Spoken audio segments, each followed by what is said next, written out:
Алғашқы ақпарат наурыз айының 15-ші жұлдызында қала әкімдігінің қолдауымен Шапағат мүгедектер қайырымдылық қорының салтанатты ашылу рәсімі өтті.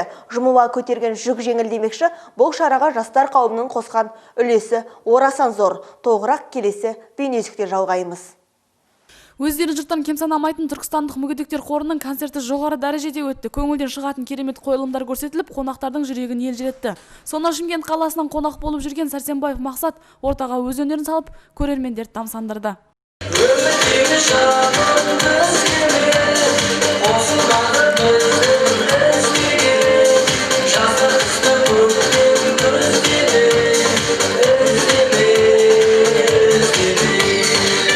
Бағдарламалық концертке қала әкімі Бақытжан Айдарханұлы қатысып көрермен болды. Осы қордың ары қарай дамуына сәттілік тілей отырып, қайырымдылық қорының жәшігіне алғаш болып өз үлесін қосты.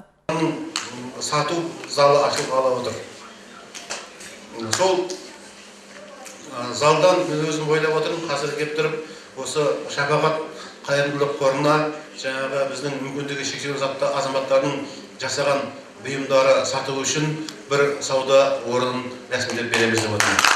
Қордың негізгі мақсаты қайырымдылық көрсету, азаматтарды жұмыспен қамтуға қолдау көрсету, отандық және шетелдік мемлекеттік және мемлекеттік емес ұйымдарға жобалар ұсыну, тендерге қатысу. Осылайша Шапағат мүгедектер қоры бәріміз бірдейміз деген ұғымды адам санасына тартқысы келеді. Жазира Абдықасымқызы, Әубәкір Анарбайұлы, Тұран, Түркістан.